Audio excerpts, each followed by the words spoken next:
Hey, happy Friday, everybody. I'm Nick Slavic. I'm the proprietor of the Nick Slavic Painting and Restoration Company. I'm also the host of this show, Ask a Painter Live.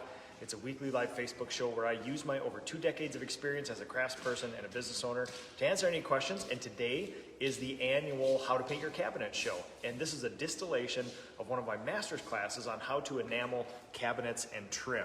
And basically what we're going to do today is go over what is a good finish, what you should expect, maybe some problems that occur, how you prep cabinets to make sure you don't have any failures, how you prime them, and how you enamel them. And we're going to go through little sections of each of those. Number one, I want to thank the PCA, the Painting Contractors Association, for underwriting this. They are believers in standards. They actually have free standards that you can get on their website. Feel free to look up those. Otherwise, they connect some of the greatest minds in our industry so that we can learn and we all do better together. I also want to thank Sherwin-Williams for underwriting this. We're going to be talking about Sherwin-Williams Extreme Block Oil Primer today. I've never had a failure with it. And Sherwin-Williams Emerald Trim Urethane for a beautiful enameled look as well. There's a link down below if you guys want to join the PCA, it's there for you. There's also a link to the Sherwin-Williams Cabinet Refinishing Guide, which is basically a distillation of this whole process as well, if you guys need a written thing. And of course, after this, I'm going to show you guys run through this stuff, and I'll be here to answer any of your questions about any of this stuff. This is going to be a super high level, skipping over the peaks sort of thing like that. Buckle up, let's get into it. So number one, what is a good cabinet finish? So when I judge a cabinet finish, we have a whole bunch of apprentices in our company. We do have craftspeople, but we have to do something that's intuitive, easy, something that we don't get failures on. Because number one, the last thing I want to do is get called back to a client and say, oh my God, my cabinet is chipping, or there's bleeding coming through, or things like that, or the finish doesn't look good. So a good cabinet finish is something that does not fail. It does not chip, it does not bleed, it looks beautiful like a factory finish, it's easy to apply, and one thing that most people don't take into account a lot of the times is readily available. So there are a whole bunch of awesome finishes out there that you can use. Sometimes there's a huge lead time, sometimes they have to custom tin them, sometimes they're shipping and this and that. I love things that you can get right next to your house. They're always in stock. If you need an extra gallon, if the client changed their mind on color, they're right there for you. So that's what I think about. Don't forget about the readily available thing. So this is just my method I've distilled over the years, and basically we just don't have failures with this. The guiding principles of my business is simple and intuitive, and this is as simple as an intuitive as you can get. So I'm going to show you first off what I would consider a good cabinet finish. So I'm going to grab a couple doors here. We do quite a bit of oak cabinet finishing here, so you can see this is a sample cabinet door I actually take with me on estimates. We have bare wood, we have stained and varnish, the golden oak. We have oil primer, and then we have the enamel here. And for this one, I just have 2 different colors of enamel that we use on here. But basically on oak, what you want is that beautiful kind of factory-ish kind of finish there, like that. And you want pores filled. So oak is an open grain wood, and you want those pores filled. If you do a really good prep process, you begin to minimize the pores. If you do a really good priming process, you minimize the pores. And then if you go back through, prep the primer again, and spray 2 coats of enamel, or brush and roll 2 coats of enamel, you're gonna minimize those pores. So that's basically what we're going for. We want it to be beautiful. Don't forget aesthetics, but we also want it to be durable, so that when people continuously have rings on their hand and they go to grab that pull on here, we don't want it scratching like that. So, the SOP. We have a standard operating procedure for this. Many of you know this. Many of you even have this that I've sent to you. But basically, this outlines a process for doing something in the house and then something in the shop to the doors and the drawers. Our general process is to come into the house, turn the kitchen into a surgical suite, tented off, air scrubbers, things like that, remove doors and drawers, bring them back to the shop and spray them outside of the person's home to kind of save on smell and dust and all this other stuff. And it's a more professional way to do it to get that stuff out of the house. So we're going to be talking about Extreme Block Primer today. We're also going to be talking about Emerald Trim Urethane as well. So having said all of that, let's go through the prep process here. What I find out there is there's a lot of misinformation about what you need to do to cabinets. I've seen people say as little as, this is the greatest primer ever, you don't need to do any prep at all. I've also seen some people go through a 31-step process to prep your cabinets. My process, as you would imagine, is simple. It's called SVT, sand, vac, and tack.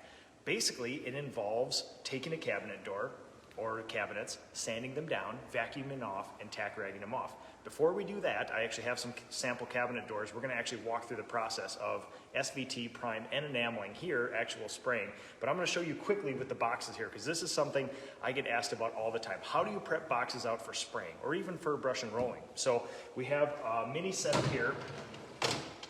We have a drawer. Now there's two options for drawers. As you can see on here, there's actually two screws that hold the face frame, the face plate on. You can actually just take those off, label the back, and then spray these separately. Leave this actually in the drawer and mask it off. But today I'm gonna show you how most of the time we get these, they don't actually come off. They're either nailed, they're glued, they have these screws and they're nailed and glued. So I'm gonna show you my simple process for this. Let's flip this guy around here. So blue frog tape and 3M plastic. In this case, we're using 4-foot.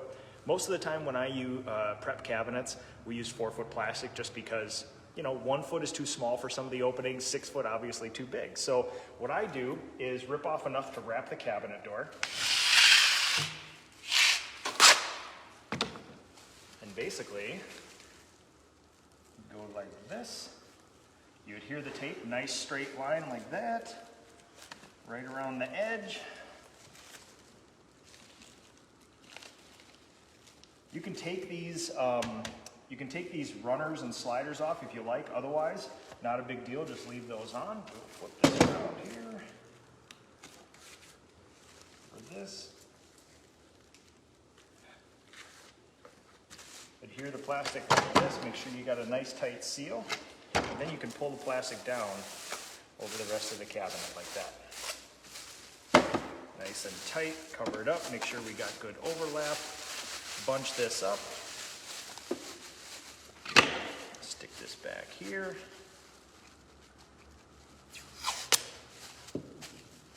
Basically just give it one of those. Numbering doors and drawers, I have a simple numbering system. We usually go top to bottom, left to right, starting with 1. These are simple since we don't do the back. You can just write a letter or a number on the back of this guy like that. Don't need to cover it with tape or anything, but basically this is ready for the SVT and ready for prime, ready to go. Set this over here. Now, the cabinet doors like this, we will pop these off real quick.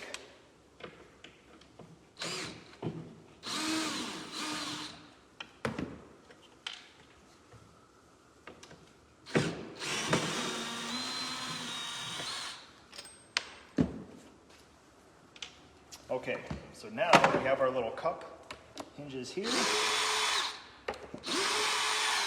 I will put those screws in the cup.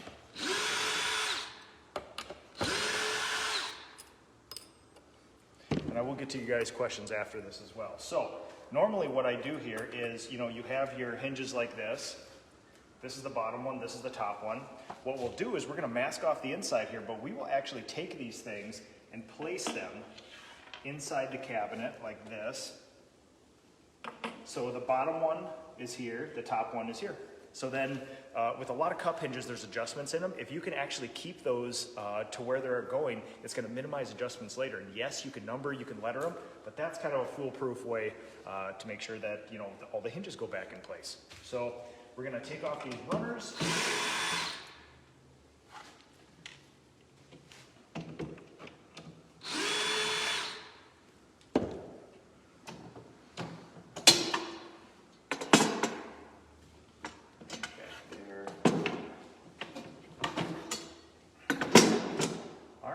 So now basically we are ready to mask this stuff off. Numbering cabinet doors, I like to go on the bottom of the cup hinge. In this case, we'll just call this one number 2 like that. Then what you do, because we're going to be priming these things, you take a little piece of tape, put it over there. You can certainly use punches and all that other stuff, but that's sort of the simplest way to do this. You prime, you SVT, you do everything. By the time it's ready to go back, you pop that little piece of tape off, and then it tells you where it's going to go. So this is a cabinet door that's ready for SVT, prime and enamel. So this is one of the things I get asked the most about. How do you mask these things off? You want it good, you want it fast, and you want it sturdy, because we're going to be spraying sometimes up to 2,800 PSI in here. What I find myself doing a little bit different than everyone else is stepping my plastic back a little bit. A lot of people like to take tape, put it on the back side here like this so the adhesive side is out, and then stick your plastic to it. But that can make for a really weird sort of transition. The plastic can bunch up a little bit. You can leave a sharp line, especially with some of the modern, more harder finishes. It can really leave a sharp line. You can cut your fingers on them like that. So a lot of people will stick plastic like this. The problem is if you don't get your plastic tight enough, it'll start billowing like this. It may even flop and hit the side. So what I do is I actually step my plastic back. I put one ring of blue tape first and then plastic.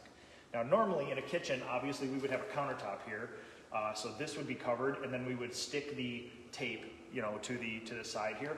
I'm just going to put a piece of tape around to simulate cabinet top, so we have something to stick it to. So what I will do is make a ring of tape first. We'll go like this, get a nice tight, clean line behind all of that.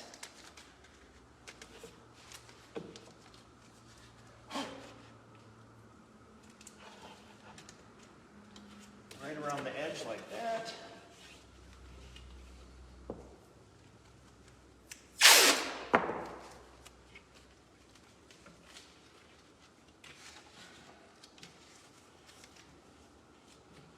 All right, so now we're gonna have our plastic step back a little bit.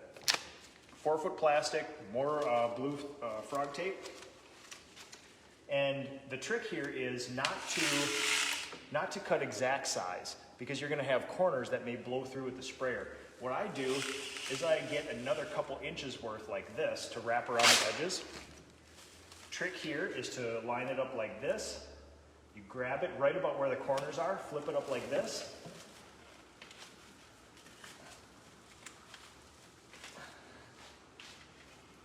And then adhere it to the top. So this stuff adheres a heck of a lot better when we actually have a countertop, but that extra couple inches lets you come around the edges and those corners so the plastic can come around. So we will pull the plastic down.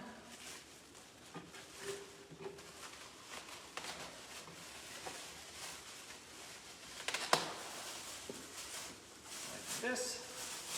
You can fold the inside in or cut it either way. I do know that the best way to get nice tight seals around everything is to get yourself a couple tabs of tape, get into the corners like this, and tack your corners in nice and tight. And when you tack your corner in, make sure you tack it so that the tape goes around the corner like this. Whenever people have blow-by or overspray in there, it's when the corners aren't tight enough. So likewise with your other one over here, you pull everything nice and tight.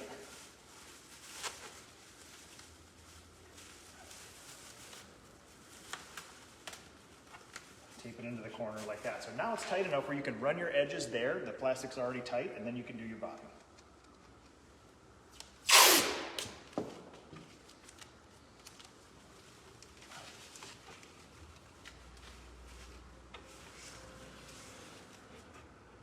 And done right, there's plenty of videos of me doing this on the internet, but done right, this should only take you a couple minutes in opening, which is a super fast way to do it. And the benefit of this is that now your plastic is stepped back so that when you spray or you sand, you can sand all these edges here and the plastic isn't right next to it and you're not disturbing the paint or the primer that's already on there. And then when you spray this stuff, it can flat back and forth and it still won't stick to the backside here. So super easy way to do that. I'm gonna do the bottom here just to finish it up.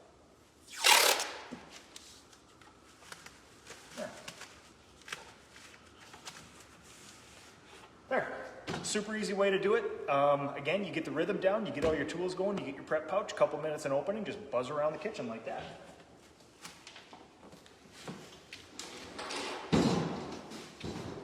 Okay, so now on to the cabinet doors. Again, lots of misinformation about how to get a good finish. Adhesion, stain blocking, beautiful finish has to do with two main things: prep and the actual coatings you use. I'm a firm believer of a simple prep process, SVT. I love oil primer, and then we're going to use a hybrid top coat, Sherwin-Williams Emerald Trim Urethane. So we have here standard oak cabinet door, thousands and thousands and hundreds of thousands of these around my area here. We've taken this off, we've degreased it, wiped it down. There wasn't any grease on this one. If you do see grease, little TSP, little simple green, something like that, and a Scotch-Brite pad takes it right off. When you know you have all the grease off, or oils or anything else, the next thing you want to look for is something that people overlook, which are the little rubber bumpers in the corner. See those little guys? When you take those rubber bumpers off, they're going to leave this little disc of adhesive on, and I just like to take it off with my finger. There's going to be a little bit of residue left over there, like that, and a little bit of sanding gets the rest of the residue off, because that will, sometimes oil primer and other coatings can actually reactivate stuff like that. So you want to make sure you get those off. There's a little bit of residue from behind the hinge there. Just make sure there's nothing chunky on there. Now, SVT, sand, vac, and tack. This is simple. Again, I've seen people have 31-step prep process for all this stuff. I'm telling you, with a simple scuff sand, you give this cabinet enough tooth. If you pick the right primer will stick to it. You SVT that primer again to make it smooth, 2 coats of enamel, and this is a bomb-proof system. Now, sanding doesn't have to take forever. I've seen people spend 40 hours sanding a kitchen. I'm going to show you the exact speed in which I sand one side of a cabinet door. So when we have the shop set up like this, Surf Prep, Festool, Mirka, use them all, love them all. We have the vac set up here. We have sanding block, just 3 of them sanding blocks for getting in the grooves and the edges. And this is basically all the time you'll ever need to spend on most cabinet doors.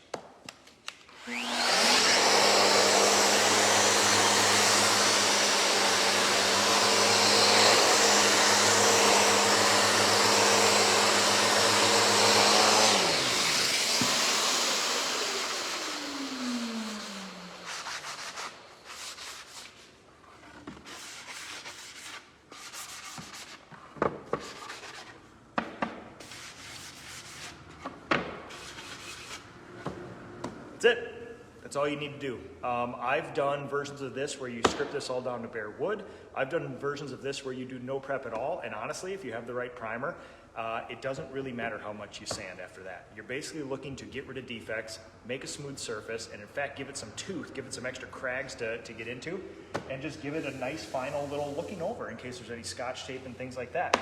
That's all you need to do for the sanding part. The vac portion, simple. Get a shop vac.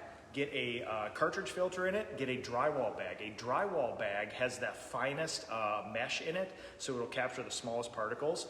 And then basically brush attachment. This is a bomb-proof system here. Vac systems like this with the Surf Prep, Mirka, and Festool will get a little bit, but you're not gonna get it all. You gotta get this stuff off, because if you want to make cabinets fail, leave some of this powder on here. Your finish is guaranteed to come off.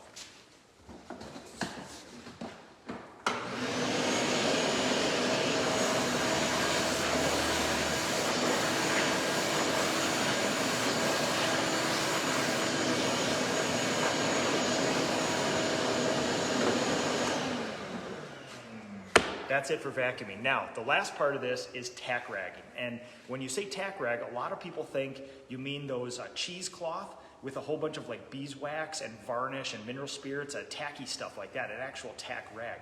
Don't use those. Those can actually leave oils behind that will contaminate your finish. You can get fish eyes and adhesion problems.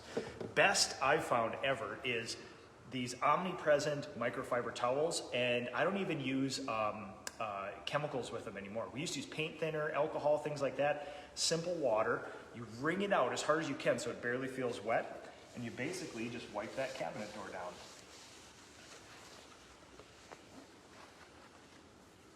So this would be considered a squeaky clean, fully prepped, ready for primer cabinet door.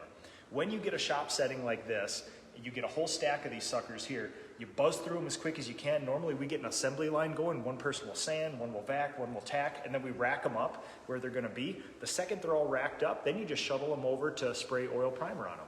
So this is a fully prepped cabinet door. We will put this here. this is a prime cabinet door like this. This one is ready for enamel, and I'll show you basically the same process. Now, I only do the SVT process twice. Number one with the bare substrate, and number two after primer. When you put primer on, it's gonna be super smooth, especially if you spray it on, but it's still gonna have a little bit of orange peel. There might be a little defect in it, might be a piece of dust. It's the same basic process of getting in the grooves. And if you pick the right primer, especially extreme block primer, sands super easy.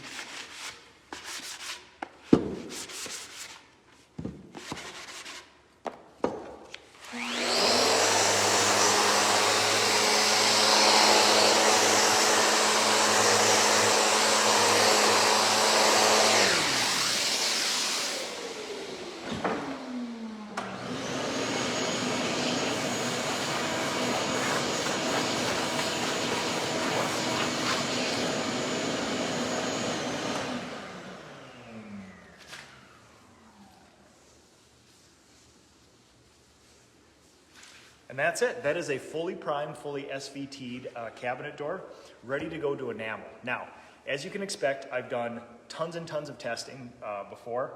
I used to do a lot of SVTing between enamel coats. I found that with good enamels, you're talking emerald trim urethane, Pro Classic, things like that, it will adhere to itself perfectly. And if you don't have flaws in between coats, we skip the SVT process and just spray 2 coats of enamel right over the top. So that is a fully primed, fully SVT cabinet door ready to go. Now, I'm gonna show you a little bit of my library of failures, successes, just to show you my thinking about a lot of this stuff. And then we're actually gonna spray some primer and spray some enamel. So,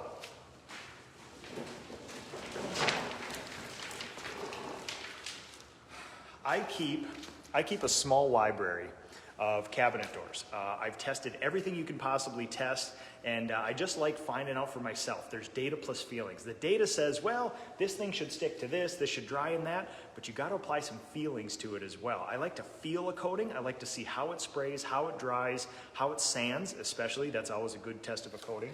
So number one, this is the cabinet door that I carry around. Again, you want it to be smooth, you want it to be durable, you want it to look good, things like that. This is what we're going for here. Oil primer, emerald trim urethane top coat.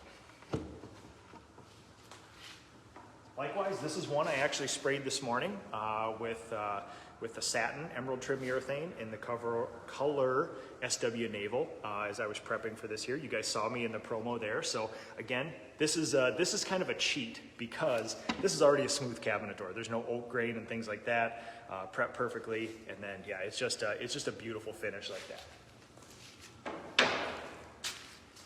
So, number one, this is one of the first cabinet doors I ever did because when you go to a lot of paint stores and you say, I'm gonna paint my cabinets, they will give you most likely a can of water-based primer. You could not usually pick a worse primer for this thing. Now, water-based primers obviously have their place. 90% of the primers we use are water-based, but for this, when you have previously finished cabinets and trim, you can set yourself up for a huge problem. And this cabinet door has been so famous and so enigmatic. This is one that actually kicked off the master's class, and this is the cabinet door that's taught 1,000 painters what not to do. This cabinet door is so special to me. I actually had one of my artists inscribe one of our core values, quality always wins, over the top of this. This rests in my war room, so when you guys come and visit me here, you're gonna see this in there.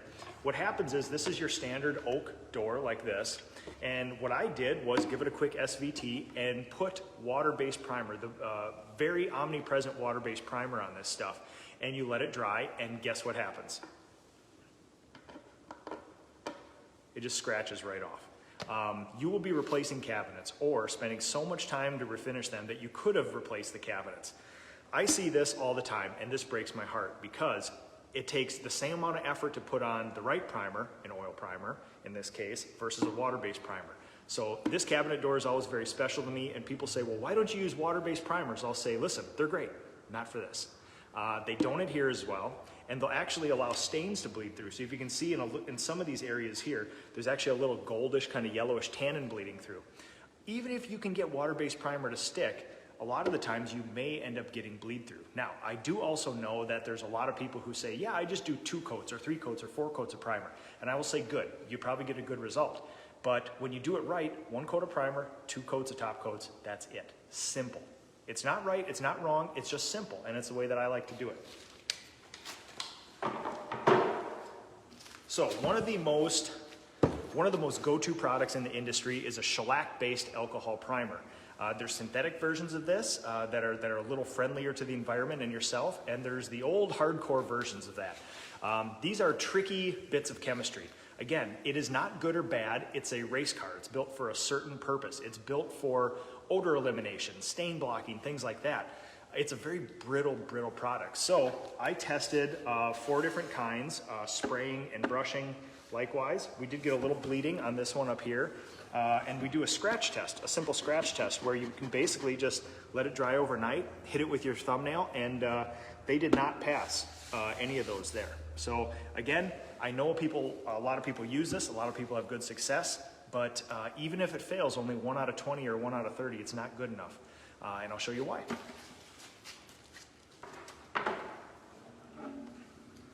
For the master's class on cabinet finishing and trim finishing, this is one of the first ones I did. I took this to make the, you guys will like this. I love the scientific method of controlling for variables and things like that. I took cabinet doors from all the same kitchens, so then it's all the same finish, all the same age, all the same use and everything else.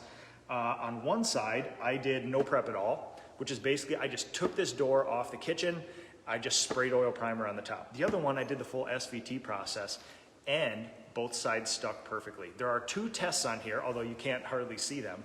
I did a scratch test with a fingernail, and I also did a crosshatch test. I'll see if I can show you guys that. See those little cross hatches in there?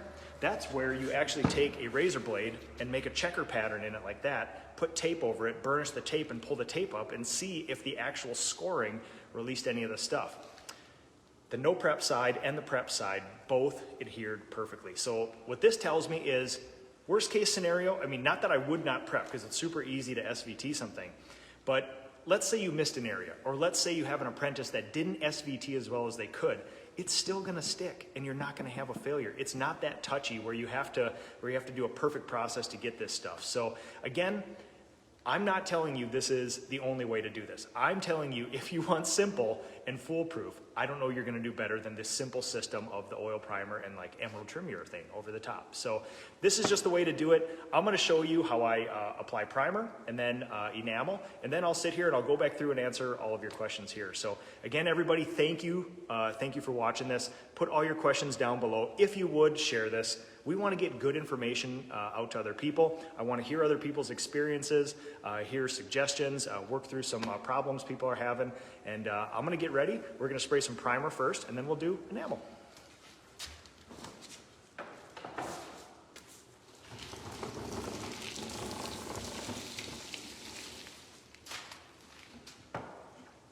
All right, first we have our prime door here.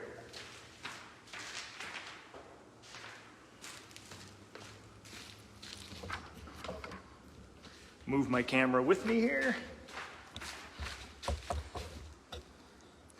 And I usually like to do a lot of my stuff flat like this. Again, for young people or apprentices, if you spray something flat, it has a way better chance of leveling out and being smooth. It does take a little longer because you have to flip sides, but to me, it's one of those things where you can apply more coating to it, to the proper wet mill thickness. You can build a bigger coating, it levels out nicer. I think you get a better finish.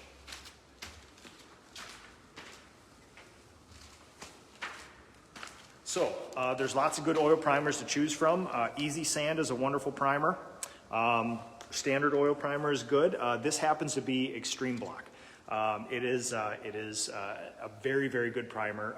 Not only does it actually block stains, it adheres to everything. And one of the most important things that I don't hear people talk a lot about is it sands easy, which is a huge thing because you don't want to be sitting here breaking your back sanding all these things. So Extreme Block primer over fully prepped oak.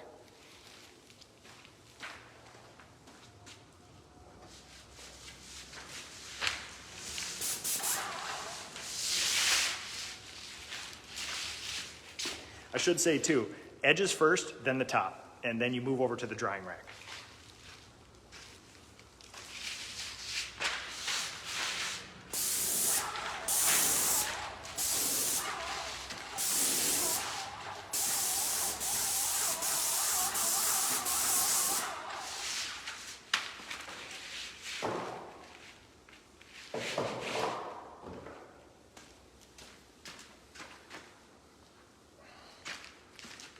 All right, so what you'll find is with this particular one, we use either 310 FFLP Graco tips or 311 HEA Titan tips. This one happened to be a 311. And what you'll find is that it covers really, really well. You can see it's already smooth. There will be some areas with deep grain, like down in here, see if I can show you guys, that won't fill. Now what I normally do is if there's pores to be filled, we'll get the primer on, we'll SVT, and during the first coat of enamel, then we'll brush it into those pores and spray it with a light mist coat, and that'll fill all those pores for you. Okay, next one here is that fully primed SVT door. It's super smooth. It's got all the dust off ready to go. And just for contrast, my people were actually spraying one of the most beautiful colors I've ever seen. It was a very dark navy blue, and I thought, you know what, for the test today, it would be super fun to do that as well. So we have some SW Naval in emerald trim urethane to spray over this guy.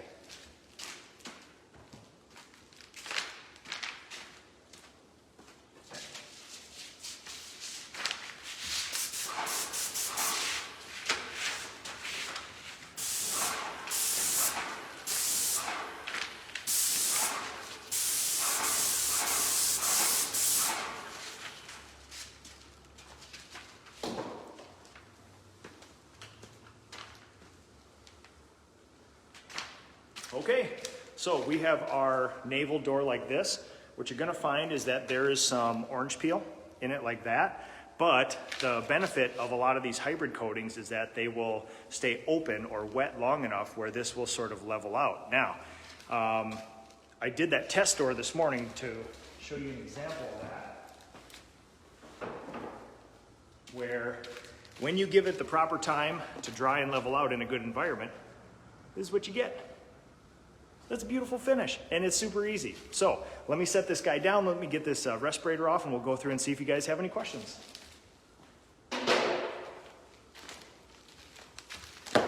Oh man, I really appreciate everybody watching today. We got lots and lots of viewers here. Thanks everybody. Monty for watching.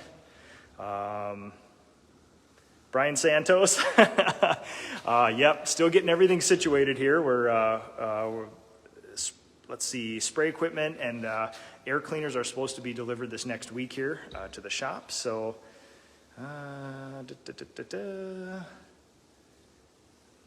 SOP, you guys are asking for the SOP. I tell you what, if you guys email me, nick@nickslavic.com, as always, I will send you the PDF version of my SOP if you'd like. Oh, Michael Crane. Brian Kuhn, how's it going, man? Michael. 1950s drawer fronts are always attached. Absolutely. Those old cabinet makers and carpenters love sticking that stuff together, nails and screws and all that other stuff. So, all right, let's see who else we got here. Drova, thanks a lot. Stephen Sherwood. Hey, Nick, I've been wanting to get into cabinet painting. What's the go-to paint for cabinets and the go-to primer for oil base? So, bomb-proof system. Sherwin-Williams Extreme Block Oil Primer, and then Emerald Trim Urethane. You can certainly use Pro Classic. Pro Classic has a water-based and oil-based and an actual hybrid version like that too.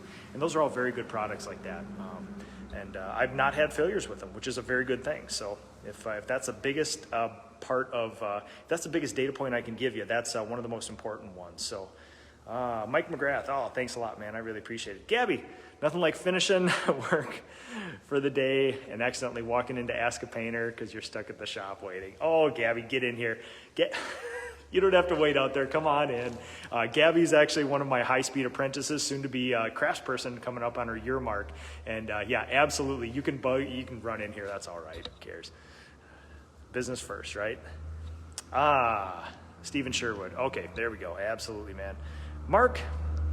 Nick, looking forward to your class next Friday. Oh man, looking forward to seeing you and meeting you. I'm actually going to be in Pennsylvania. Corey Leister is nice enough to have me out for a master's class, and we're going to be discussing basically the secret to running a successful paint business, the secret to sort of mastering all the standard questions of how do you schedule, how do you hire, this and that. And I'm going to be sharing a lot of my apprenticeship program, how we recruit people, and sort of the decent human being theory too. And Corey's nice enough to have me out there, and I look forward to seeing all you guys. So Vanessa, how's it going? Good to see you. Kaylin, great info. Thanks for sharing. Absolutely. Always happy to help. Ron, thanks for the compliment as well. Michael, what happened to Advance? Advance is just another hybrid coating, emerald trim urethane here. So, Amanda, thanks Nick for always your wealth of knowledge. What's the oil primer? So in this case, bomb-proof oil primer would be Sherwin-Williams Extreme Block. You can use the Easy Sand. I know there's other oil primers too. The theory is I've not had a failure with oil primer.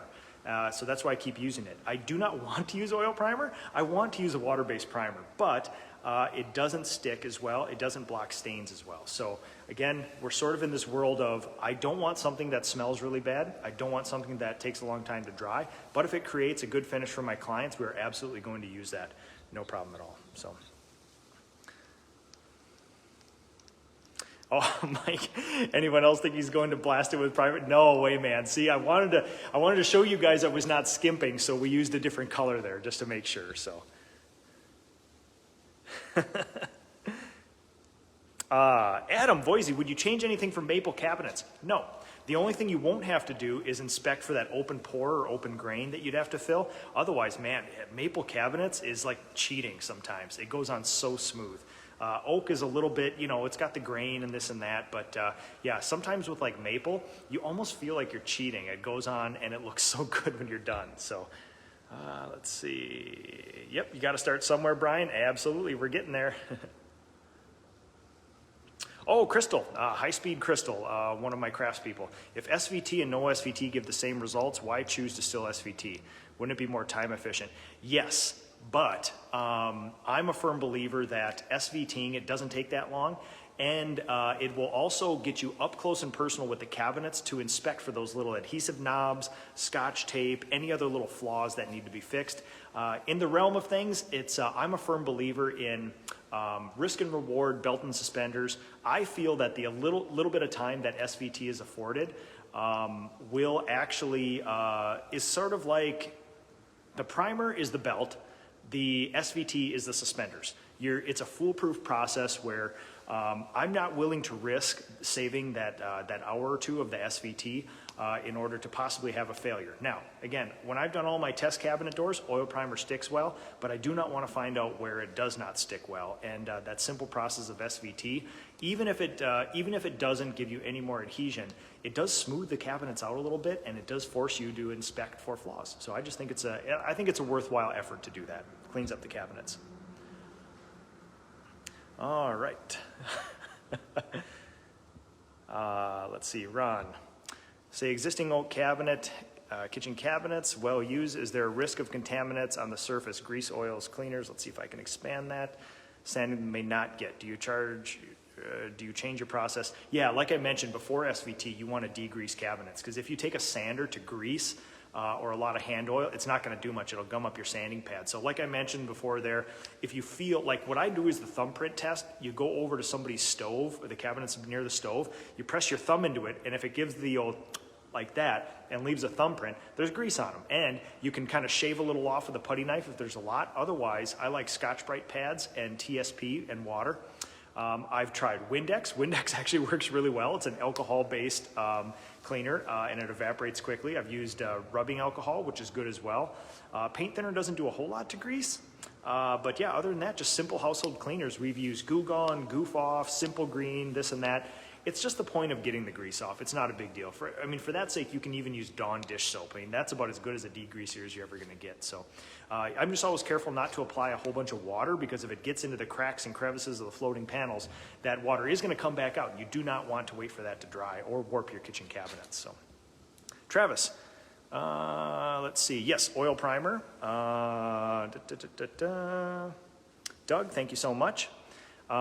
Stacia, I run into clients who really don't want oil-based use, so I've used sticks, water-based primer with good success. What will you do when oil-based is not an option? So we've been testing this as well. I'm preparing, because you can go to the East and the West Coast and find out that oil primer is not readily available. I will use it while we still have it, and we're able to. There's a whole host of hybrid primers out there. So Sherwin-Williams has a hybrid primer as well. It's kind of a water-based, it's kind of an alkyd-based, it's a mixture of both. If oil primer disappeared today, I would go to those hybrid primers. They don't really have a lot of smell. They have some of the benefits of oil and some of the benefits of water-based, and they're great products. Let's see. Adam Voisey, email address, nick@nickslavic.com, and I'm happy to help you. You can go to my website too and just fill out an inquiry there too, and I can send you that stuff. So, Alex, I live in Dallas. Are you going to have your training available for sale, or how can we have them? So, Ask a Painter is always free. Almost every training that I do is all free to everybody. You guys just have to get your paint rep, your friendly local Sherwin-Williams rep, to either have me out or sign us up for a virtual one. And yeah, we can do that. Also, I've always helped people. If somebody gets a hold of me via social media, via direct message, PM, I help everybody with everything they want. I'm here to share the knowledge if I can. So at least give you a data point. So, oh, Ron, how's it going, man? How do you handle movement of cabinet panels? So we have racking systems in the shop here. And then, when we take them off from the house and move them into the shop, we just stack them up because we're going to SVT them anyway. When we finish them here and we let them dry and ready to go back, what we'll do is we'll wrap them with fleece and then stack them up and down like a deck of cards in a van, protected, kind of firmed together, and then install them when we're there, one at a time. One of the most important sort of tricks to that is you take a cabinet door out of the van, you walk it into the house, you hang it. What people have a tendency to do is take all the cabinet doors out, unwrap them, lean them against stuff and this and that. And when cabinet doors have flaws or failures in them, it's because people touch them too much. So you really want to take them from the shop, wrap them, bring it right into the house, hang it, moving on. Ron, how long between coats of oil priming and top coat, dry time? Do you add air or heat? Yes. Get a whole bunch of air moving. If you can bump the heat up safely, do that. Generally with any oil primer, and especially these, I like to give it overnight. Now, technically, there's a lot of oil primers that say you can recoat in an hour or 2 or 3 or 4. Recoating is way different than sandability. To me, something is dry when you can sand it without gumming up the paper. And really, if you bring this out to its farthest extent, if you spray oil primer 6 in the morning, you can probably sand them, SVT them at about 4 in the afternoon. But for me, that's one of those things where, listen, spray your oil primer, move some air over it overnight. The next day, they sand insanely well. And for me, there's no really rush in that process like that. Just give it time. The longer you let it dry, within reason, a day or two, as the max, the better it'll sand. And to me, a coating is ready to recoat generally with oil primer when it's ready to sand. So, Tony, hey man, always a good time learning from you. Do you use grain filler? No. So this is one of those things where, I always tell my clients, hey, you got this oak kitchen cabinet, 37 pieces. That's our average set of kitchen cabinets. Why don't you use grain filler in there? So number one, it's an insanely difficult process to do right. If you can imagine,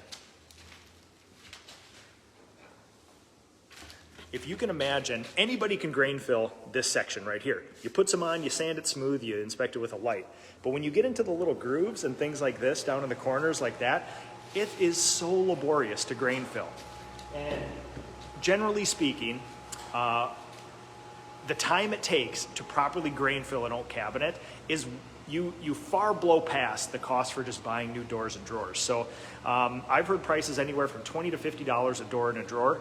Generally, paint businesses charge their people out between $55 and $75 an hour. So the theory is then if it takes you more than 1 hour to grain fill cabinet doors, you're really wasting your time. You should just order new doors and drawers for them. And again, like I said before, get a maple door, get an MDF, even a poplar door. And it's almost a cheat code how easy it is to make those smooth with almost no labor. So, oh, Cammie, how's it going? Just got to meet Cammie last week. Belt and suspenders, that's right. We don't want failures, Crystal. You know that. The only thing that keeps me up at night is unhappy apprentices and unhappy clients. And we kind of break ourselves to limit those both. So, Ron, what about humidity affecting the movement of the inner part of the cabinet door? Yes. So this is a very contentious thing. I do not ever caulk my cabinet doors, the floating panels in there. only because in Minnesota we go from 100 and super humid in the summer to dry as a bone and -40 in the winter, and those floating panels, these are actually called, their technical name is a floating panel, means that it has to move like this. And when they put cabinet doors together, a lot of the times, so these are called rails and stiles, these little end pieces that make up the frame. There's grooves in them, and the floating panel, the panel actually sits into the grooves. Really good cabinet makers, what they'll actually do is put tiny little silicone or rubber balls in the corner as a cushion, so that when this thing moves seasonally, like let's say in the middle of winter when it's super cold and dry here and the cabinet door, that panel shrinks, a really poorly built cabinet door will actually rattle in there like that. But a nice solid cabinet door like this has the little silicone balls or other sorts of little cushions, a piece of foam in there that won't do that. So again, if you end up caulking this, in my area, you will get extreme failure, which is not good. Now, I used to run around the country preaching, don't ever caulk those things. Don't ever. There is no reason to. And I was taken to task by my friends in Arizona who say, listen, man, in that crazy place you call Minnesota, I would probably not do that because your temperature changes. But here in Arizona, it's always dry, and sometimes it's hot, and sometimes it's just hotter. We have no movement in our stuff. And they caulk their floating panel cabinet doors, and they have great success. So I stand corrected on that. There are areas in the country where when the humidity and temperature is regulated, where it absolutely is okay. Now, Ron, what you're probably asking too is that if it does shrink and it opens up, does it show any of the grain and things like that? Honestly, I've only seen that in passage doors. Like when you get a 36-inch wide, 6'8" pine door, like a new door, that's the newer wood that moves a lot, we would enamel that. And if it's cheap wood and you have a lot of seasonal humidity and temperature changes, those panels will open up, and I've sometimes even seen a 1/4 inch of that wood exposed. Now, we hardly see solid wood doors anymore. Almost everything we do is MDF and poplar and other things, and it's always over a chipboard core or MDF core. So we really don't get, I mean, say what you want about the crappiness of those materials, they don't move a lot seasonally, so there is a benefit to them like that. So. All right, Travis, how long do you let the paint cure? What do you use to speed that process up? Yes, really good finishes take a long time to cure, and there's just no way around it right now. There are some other finishes that are very tricky to use and technically difficult that will speed that up, but again, it's risk and reward. Generally speaking, you want air movement.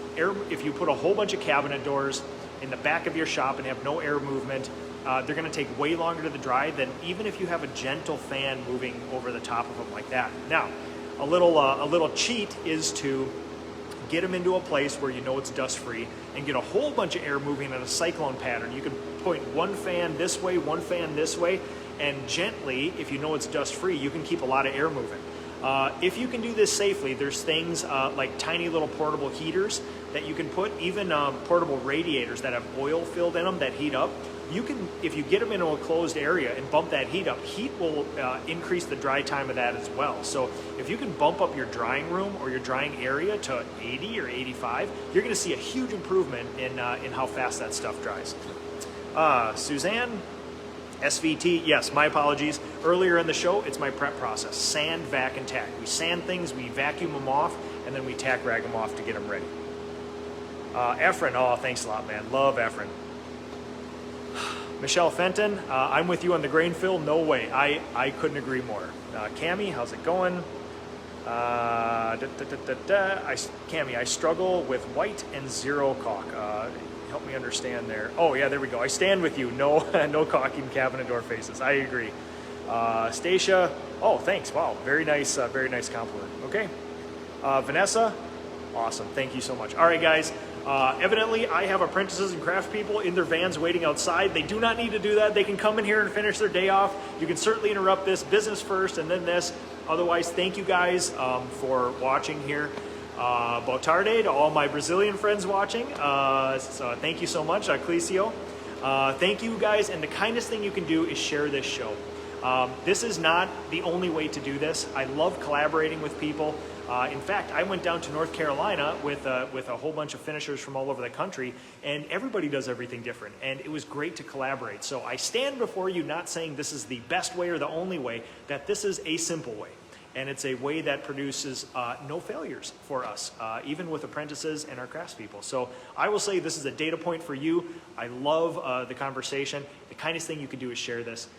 It's family time for me now, everybody, so we will see you next week.